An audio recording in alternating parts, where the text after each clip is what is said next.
Goeiemôre, dit is dan 1 Junie vandag.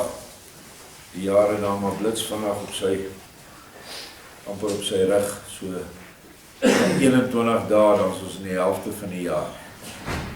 So, lesing 26 van die Groot Johannes Evangelie boek 4, en ons is nou by hoofstuk 52, en ons is nou binne in Zorel se magnetiese slaap. Ons het nou sy pad gekry tot hier waar ons nou verder afgaan.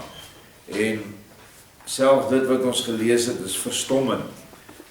Hoe hierdie man, as hy los is van sy liggaam, hoe suiwer en hoe goed sy siel is, en hoe vol wysheid sy siel is. En dit is vir ons 'n les dat almal wat hier sit, al het jy nie die wysheid gawe nou gekry nie, die wysheid sit in jou, verborge. En dit is die liggaam se begeertes en die liggaam se eise wat maak dat ons nie by ons wysheid in die diep innerlike kan kom nie. Ons neig met ons siel, neig te veel na die wêreldse dinge en te min na die geestelike dinge. En ons weet nou al wat is die pad vir ons. Zorel is nou in 'n magnetiese slaap. Maar wat is die pad hoe kom ons op hierdie pad wat hy nou loop saam met Yeshua, terwyl hy nie bewus is daarvan nie? Dit is die liefde. Doen die liefde. Wees lief vir Vader en maak jouself skoon van alle gemors, fisiese gemors en sielsgemors. Eienskappe van die siel wat nie ooreenkom met Yeshua se leer nie. En dan alle verslawings. En dit is nie net die verslawings wat ons altyd ken, soos rook en drank en dwelms nie. Daar is baie ander verslawings wat ons in die aarde, in die materiële sfeer het. En dit kan te veel eet wees, dit kan te veel op mans op vroumense gerig wees, of andersom, of te veel gerig wees op geld, of op mag, of op enige ander eienskap. So, dit is moontlik dat ons ook hierdie pad kan loop. Maar dit is in elk geval die pad wat 'n siel loop, wat sterf, wat aan die ander kant dan ontmoet word deur Vader se engele, as die siel nie te ver geval het nie. Die opskrif is Zorel se siel op die weg van selfverloning. Selfverloning, die woord sê dit self, en dit is dat jy jou onder jou naaste sal stel. Of soos Yeshua sê, die syfer van die mens is 666, waar jy 600 dele liefde vir Vader moet hê, 60 dele liefde vir jou naaste, en 6 dele liefde vir jouself. Dan is jy in die regte orde, dan is jy besig met selfverloning. Verloon beteken om teen jouself op te tree of te getuig. Dit beteken om jouself die minste te stel. En geen mens kom in die koninkryk as jy nie op die pad van selfverloning is nie. Jammer, dit gaan nie werk nie.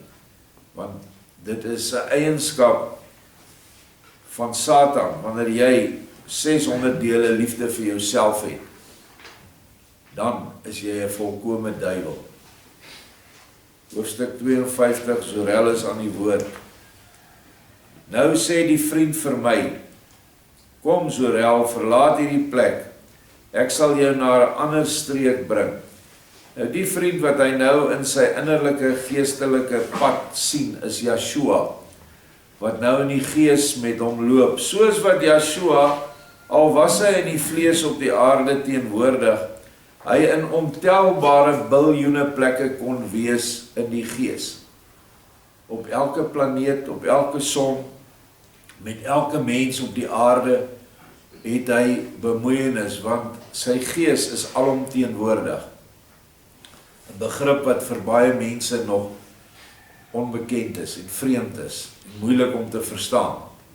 Maar dit is wat nou hier gebeur.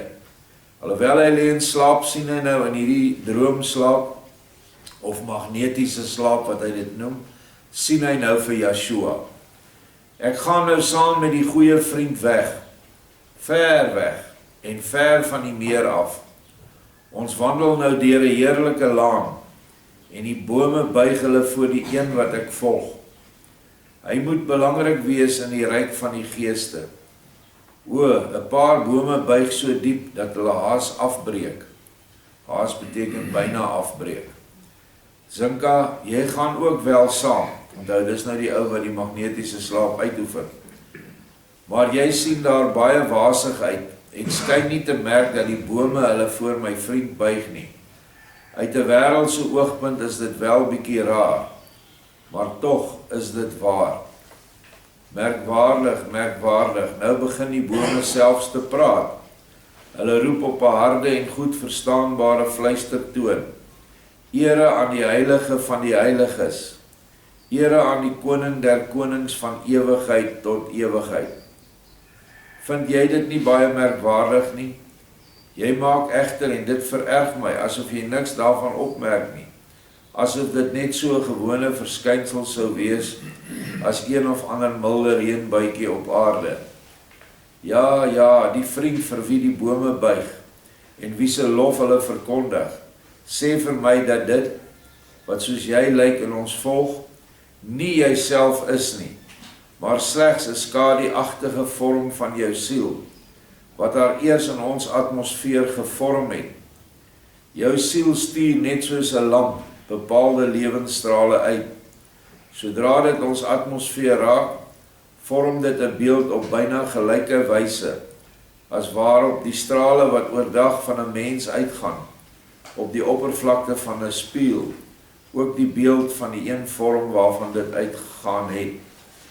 So Zorel wat daar by staan by die bed waar hierdie man, of die bankie waar hy nou op hierdie magnetiese slaap ervaar, hy kan nie hierdie dinge so sien soos wat Zorel dit sien nie. So is maar net 'n spieelbeeld van hom wat saamloop agter Yeshua. Laat ek eers na jou voete kyk om my te oortuig dat jy nie saamloop nie, maar slegs saam sweef. Ja, werklik. Jy beweeg nog jou voete, nog jou hande, en volg ons tog op 'n afstand van ruim 7 tree. Ja, nou verstaan ek waarom jy die bome nie sien buig, en hulle wonderbaarlike gefluister nie hoor nie. Maar die laan word nou steeds smaller. So net om julle net vooraf te sê, dit word verder verduidelik, hierdie pad wat hy nou loop, is sy lewenspad, wat hy deur die wêreld geloop het en nog sal loop, waar Yeshua dan by hom is. So kom ons kyk hoe lyk hierdie pad. Maar die laan word nou steeds smaller, en die bome word korter. Onthou wat Yeshua sê, die pad na die koninkryk is baie nou, en min sal dit vind. Maar staan in plaas daarvan digter op mekaar, so dit raak nou 'n digte woud. Die buiging en die fluistering hou ewenwel nie op nie. Die pad word ook steeds moeiliker. Nou is die laan reeds so smal en die pad so doringagtig en begroei met struikgewasse, dat ons slegs met baie moeite daardeur kan kom. Nog is die einde nie in sig nie, hoewel die vriend sê dat die pad nou weldra sal ophou en ons die doel bereik sal hê. O, nou word die takke van die struikgewasse baie dig, en die grond word byna rotsagtig, en tussen die rotse staan orals net dorings en distels. Daar is haas geen deurkomkans nie. En dit is ook die pad wat ons ervaar, veral hier op die plaas, is dat ons geweldig baie te doen het met probleme, met mense, met toestande, met gebeurtenisse wat vergelyk kan word met digte struikgewasse met dorings, en dan ook baie klippe. Maar dis die pad wat ons moet loop. Ek vra die vriend waarom ons nog tog so 'n vreeslike slegte koers ingeslaan het. Die vriend is Yeshua. Maar die vriend Yeshua sê, kyk eers na regs en na links. Dan sal jy aan beide kante 'n see vind wat bodemloos diep is. Hierdie is die enigste aan die end weliswaar baie smal en doringagtige, maar vaste lang tong, wat tussen beide die oneindige groot see deurloop. Dit verbind die hele aardse wêreld met die groot paradysagtige land van die saliges in die hiernamaals. Wie daar wil kom, moet met hierdie pad welgenoe neem, omdat dit die enigste is. Let wel, daai pad verbind die aardse ons, of dit was nou onthou in die tyd voordat Yeshua gekruisig is, verbind dit die aarde met die paradys. Die paradys wat Adam en Eva verbeur het, en waar alle gestorwenes tot op Yeshua se kruisiging ingehou was. En daai paradys is in die aardse sweer. Hulle kon nie van die aarde loskom nie, want daar was nog nie 'n bloedoffer gebring soos ek vir julle Sabbatdag verduidelik het hoekom dit moes kom nie. So hulle is almal in 'n verheerlikte toestand in die paradys. Maar nou wys Yeshua die pad tot by die paradys. En as ek en jy bietjie moet moeilikheid optel op hierdie pad en ons kla, sê dankie, want dit is toetse wat ons moet deurgaan om ons siele skoon te kry. Ons weet meeste van die tyd nie altyd wat ons in die siel moet afgooi nie, maar Yeshua weet. En hy laat hierdie struikgewasse en rotse op ons pad kom om ons te oefen in die liefde. Want dis al wat jou gaan regop hou op hierdie pad is die liefde. Vers 10, sien jy Zinka, daardie merkwaardige antwoord kry ek nou van die vriend en leier van my onbeduidende persoontjie.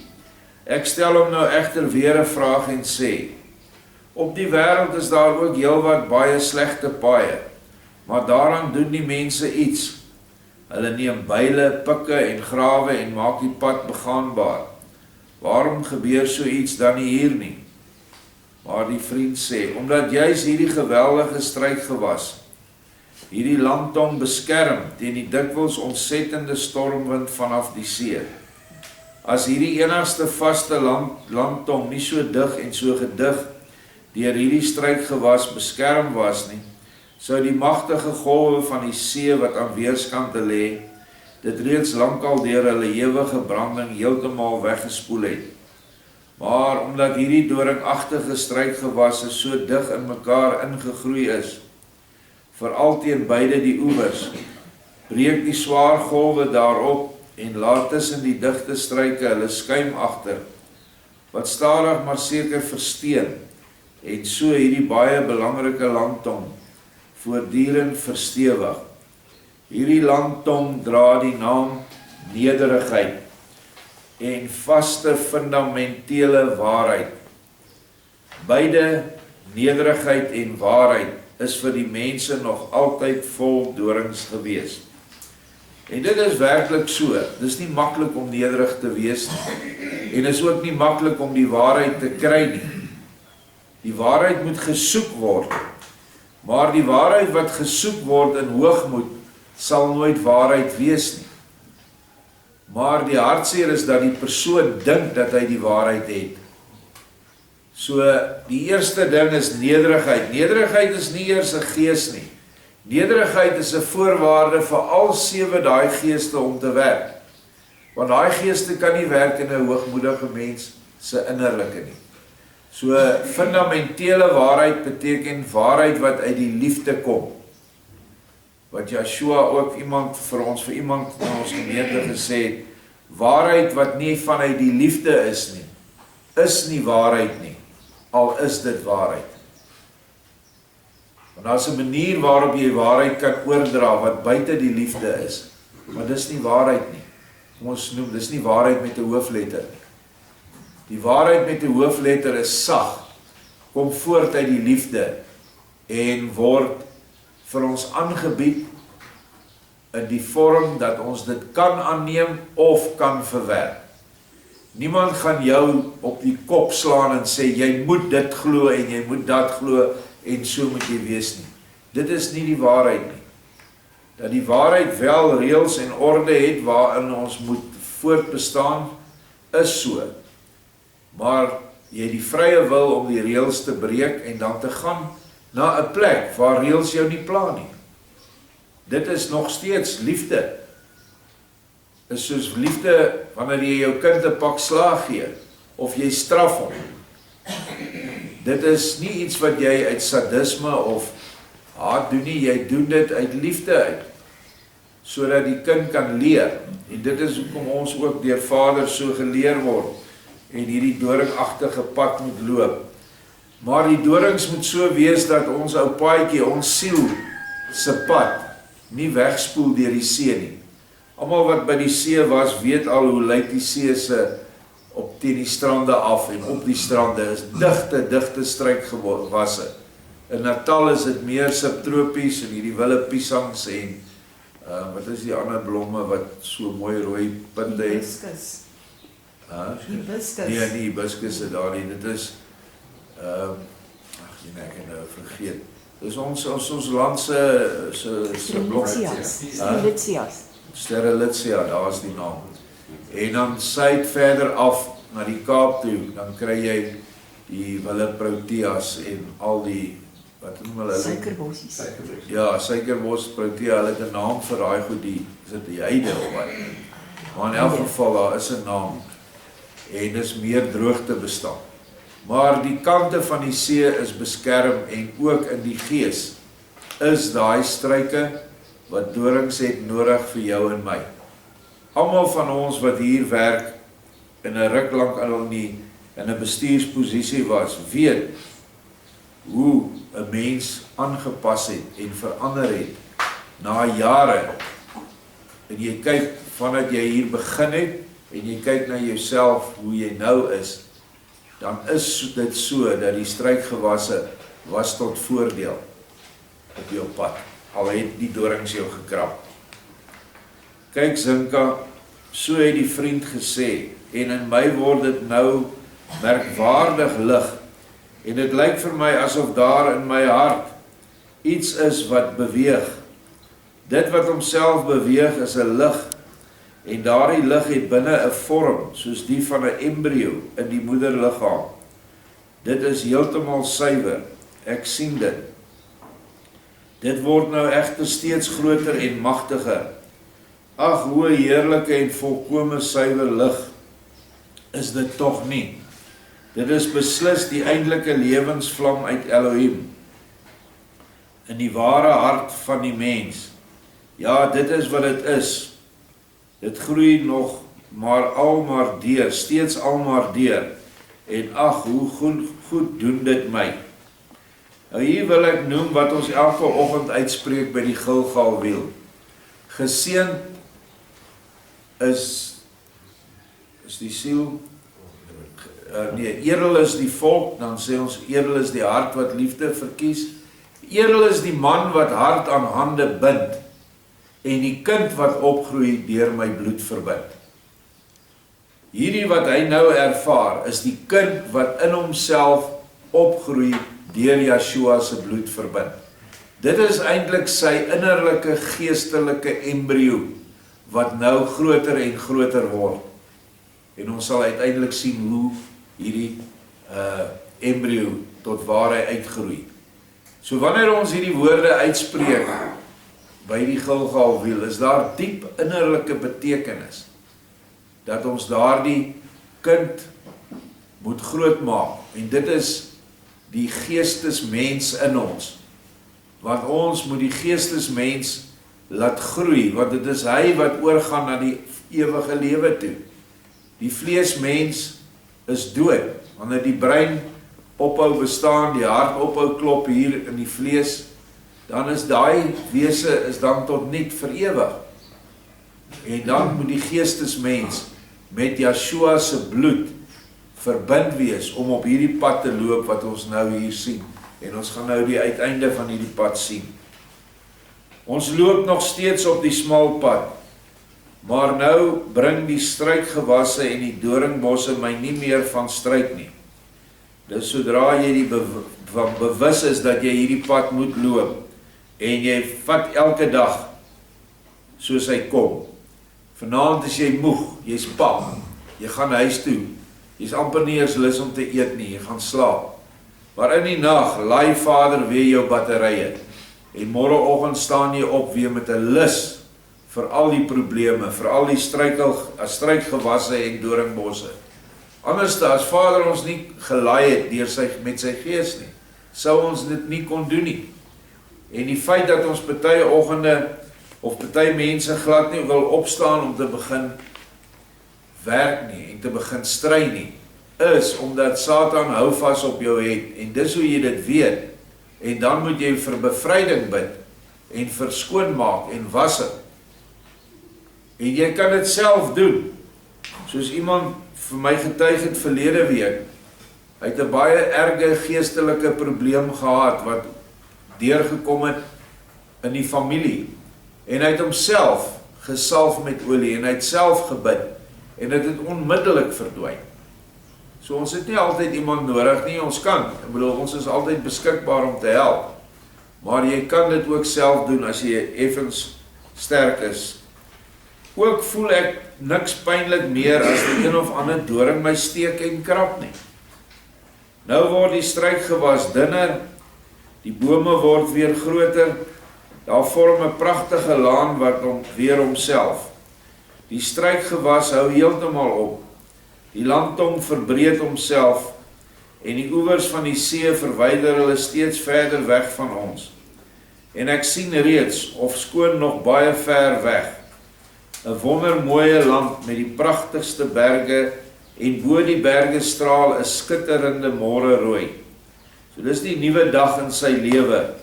Hy het deur daai smal pad gekom, Joshua het hom nou op 'n baie beter pad, en hy sien nou die paradys voor hom.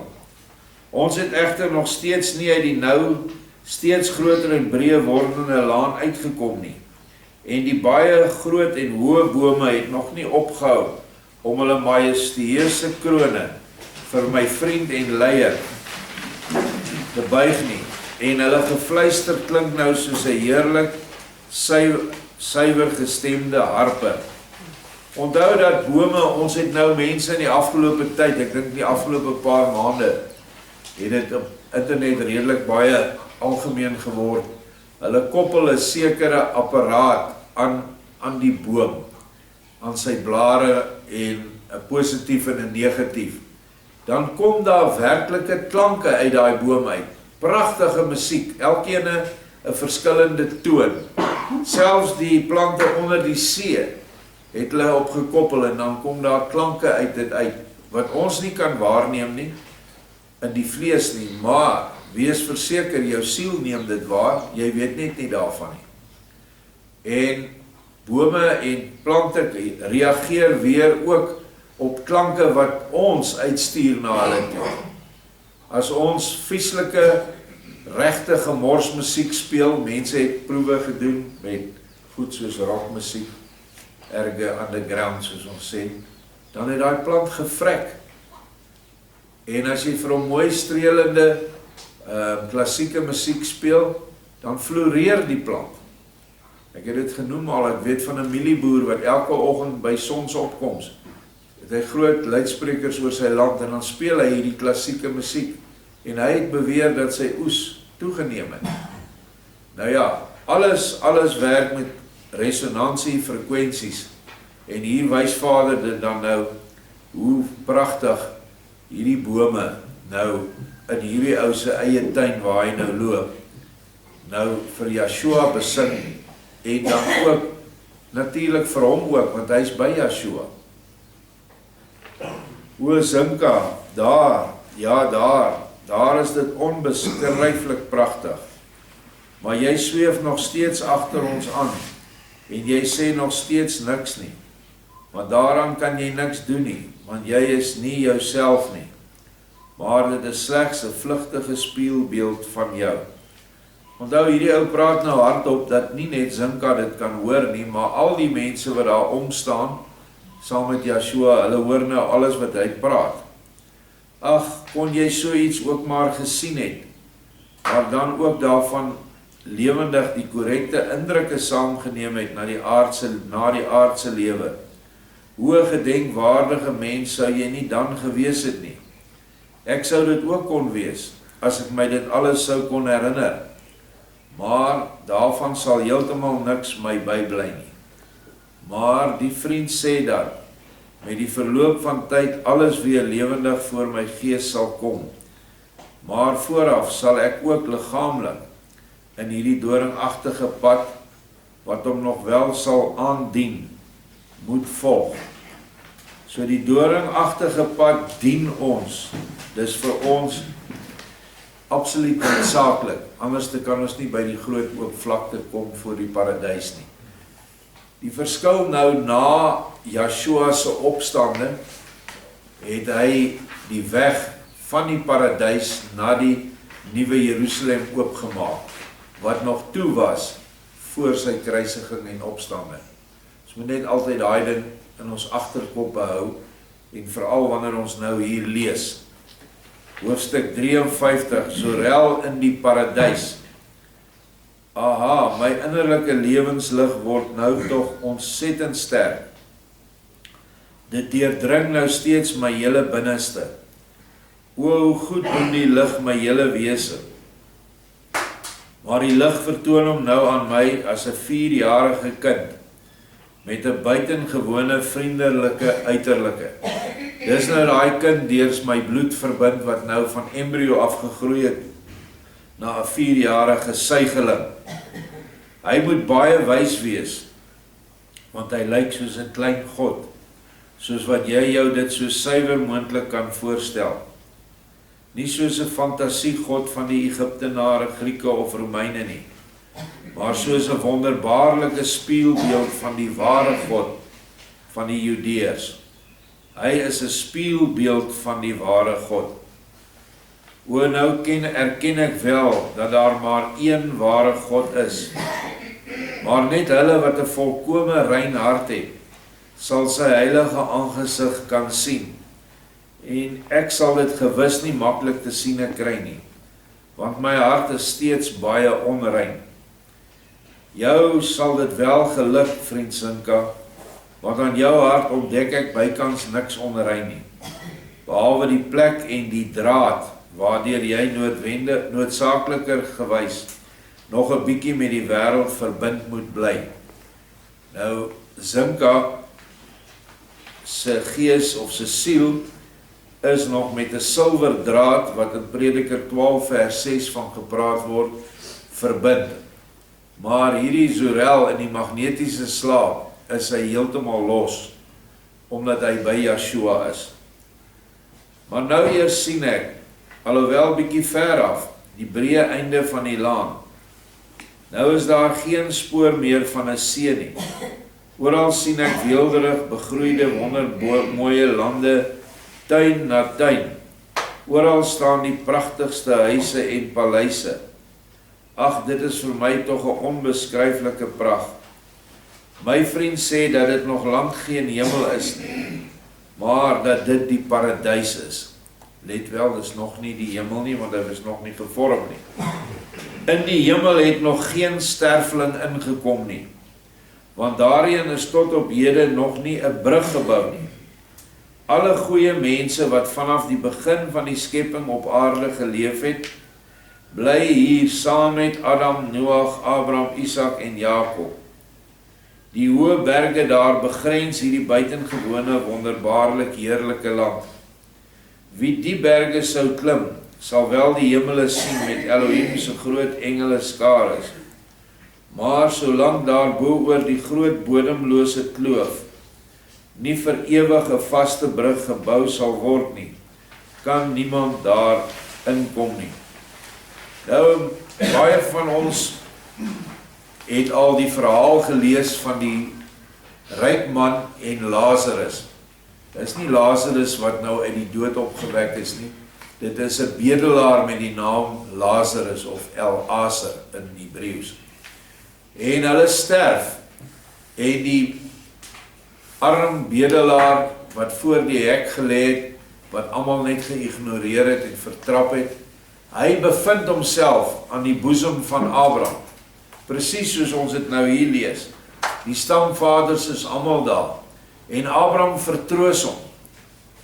En die ryk man kan hom sien, want langs hierdie paradys is die doderyk. En die ryk man sê vir die arme bedelaar, asseblief, gee vir my water, ek ly vreeslik dors. Nou aan die kant waar Abraham is daar nie dors nie, daar is alles. Brood, wyn, water, vrugte, al die dinge wat hulle begeer in die geestesvorm sal daar wees.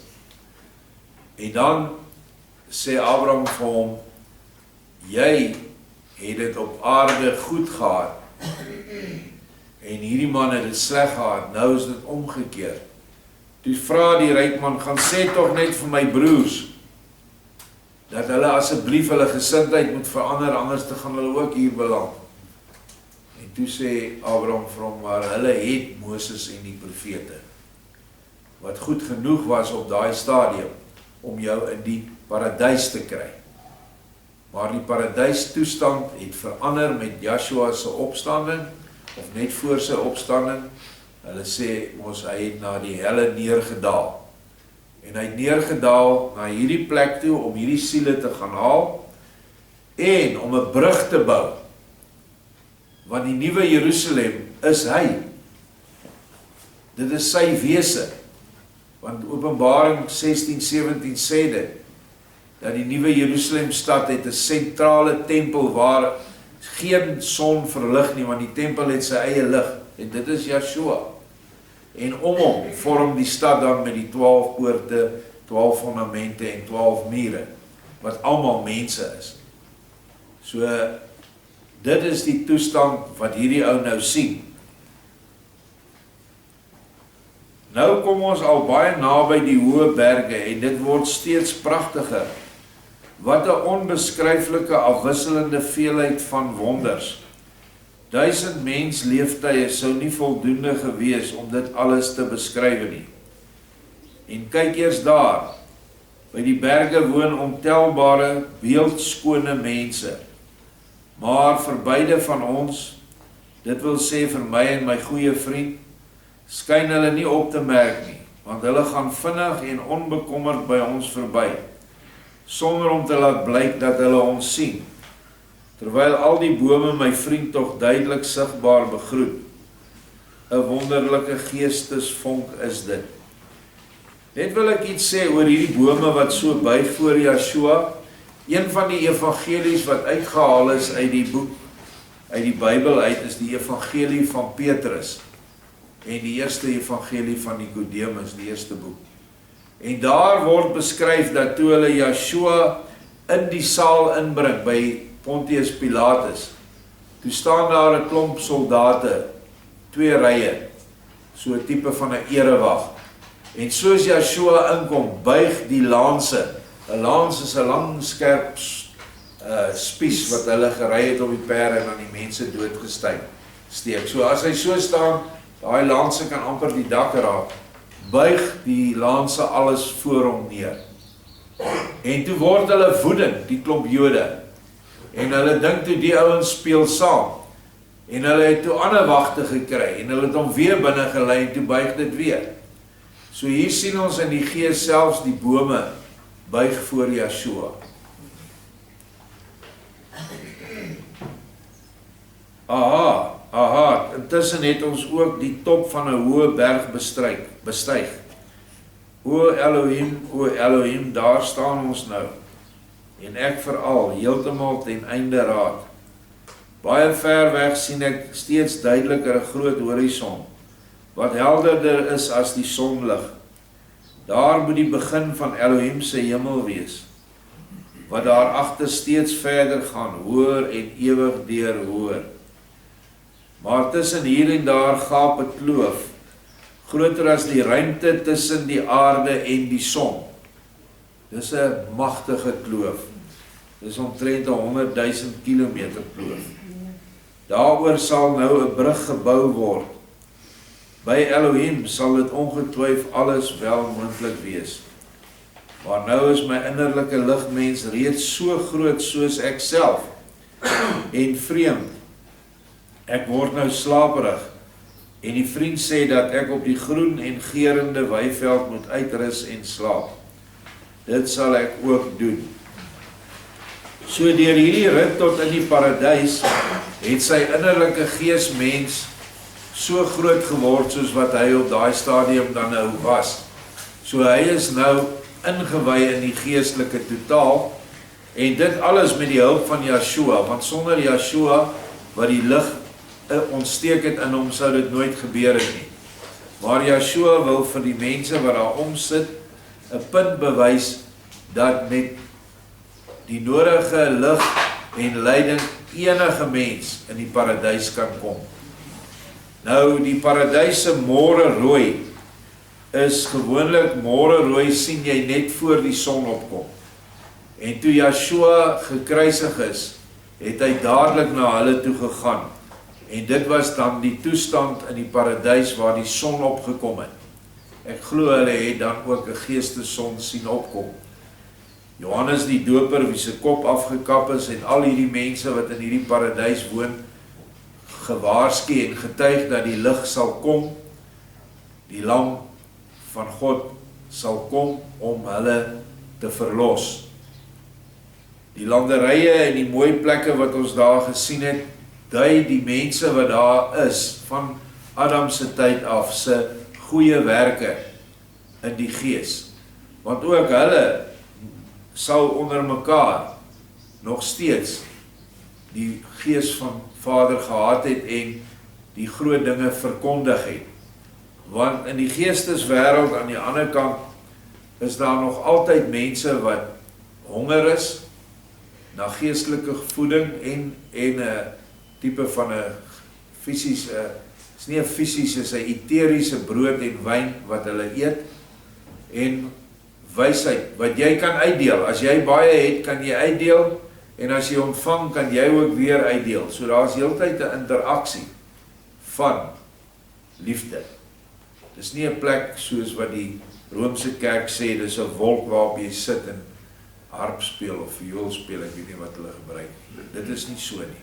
Ook nie 'n lang tafel waar jy net eet en eet en eet nie. So hier is 'n baie mooi verduideliking van die hiernamaals vir ons, deur hierdie man wat dit self ervaar het, saam met Yeshua. Al wat jy hoef te weet, is dat die paradys is van die onderste vlakke van die hemel. Daar is 3 hemele, ek het dit al verduidelik, en dit is die onderste. Maar, wanneer ons nou sterf, gaan ons na die vlakke toe van die hemele, wat nie noodwendig aan die aarde gebonde is nie. Ons sal gaan na ander planete toe, ander sonnestelsels toe, of as jy vir aarde Vader gedien het, gaan jy heeltemal buite die materiële ryke, na die hoogste hemelse boonste kant, en dit is die Nuwe Jerusalem. Is 'n geestelike stad, wat beheer uitoefen oor die hele skepping, en net sy lieflinge kan in daai stad inkom. En die stad het oneindige huisies en geboue, soos wat hier beskryf is, maar dan is daar een groot stad, een groot, kan ons sê 'n tempel of 'n paleis. Dit is Yeshua se huis. En daardie huis het ook plek vir oneindige aantal diensknegte en diensmaagde.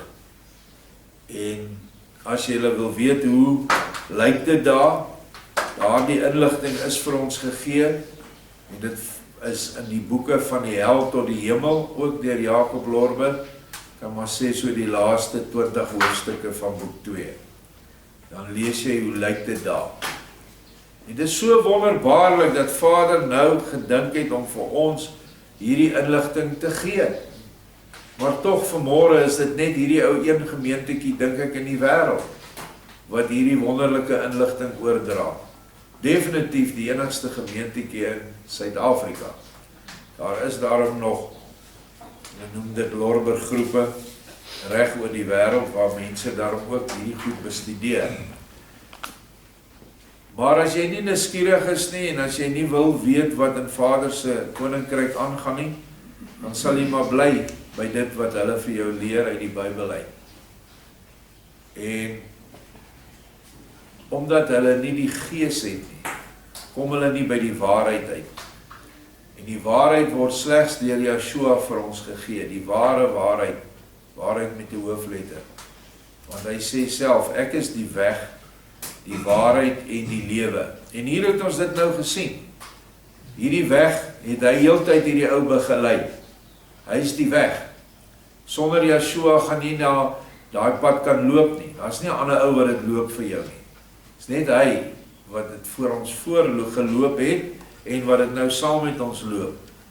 Die weg en die waarheid is dit wat hy heeltyd ervaar het en wat hy nou in hierdie magnetiese slaap ervaar.